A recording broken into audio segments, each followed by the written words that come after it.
আজকে আমি আরো একটি গুরুত্বপূর্ণ স্পোকেন রুলসের নিয়ে আসলাম। যে স্পোকেন রুলসের নিয়মটা তোমরা ভালোভাবে আয়ত্ত করলে হাজার হাজার বাক্য তোমরা অনায়াসে ইংরেজিতে ট্রান্সলেট করতে পারবে। তো আসি আমরা কি নতুন কিছু শিখতে যাচ্ছি। কোনো কিছু করার সময় কি হবে ইংরেজিতে ট্রান্সলেশন, সেটা আমি তোমাদের শেখাবো।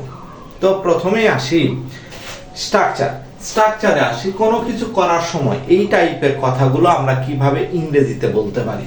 তো গঠনটা হবে প্রথমে at the time of plus ভার্বের বেস ফর্ম প্লাস আইএনজি যোগ। আমরা প্রথমে অ্যাট দ্য টাইম অফ বসাবো, তারপরে ভার্ব বসাবো, তার সঙ্গে কি যোগ করব, আইএনজি যোগ। তাহলে ঘুমানোর সময় তাহলে প্রথমে লিখবো আমরা অ্যাট দ্য টাইম অফ।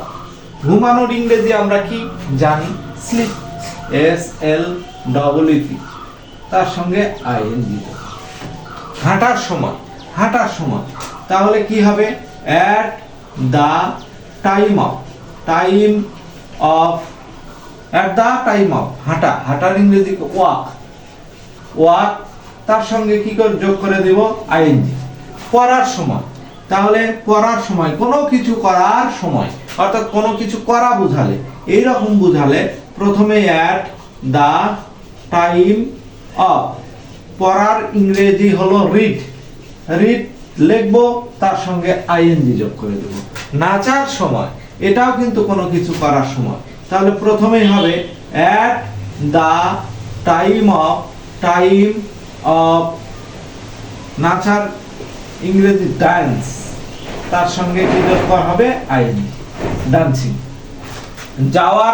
যাওয়ার সময় প্রথমে হবে অ্যাট দ্য টাইম অফ যাওয়ার ইংরেজি গোর সঙ্গে আইএনজি যোগ। কাজ করার সময় এটা আমরা ইংরেজিতে বলতে পারি অ্যাট দ্য টাইম অফ, তারপরে কাজ করার ইংরেজিটা হলো ওয়ার্ক, তার সঙ্গে যোগ করব আইএনজি। বলার সময় তাহলে অ্যাট দ্য টাইম অফ বলা, সে, তার সঙ্গে আইএনজি, সেই। খাওয়ার কে আমরা ইংরেজিতে বলি ইট, তাহলে at the time of it, তার সঙ্গে আইএনজি যোগ। এখন এই টাইপের হাজারো বাক্য আমরা বলতে পারবো। যদি বলা হয় গাওয়ার সময় at the time of singing, গাওয়ার সময়। যদি বলা হয় খেলার সময় at the time of playing, খেলার সময়। এখান থেকে আমরা এই ফ্রেজগুলো আমরা বড় বড় বাক্যতেও কি করতে পারবো, অ্যাড করতে পারবো।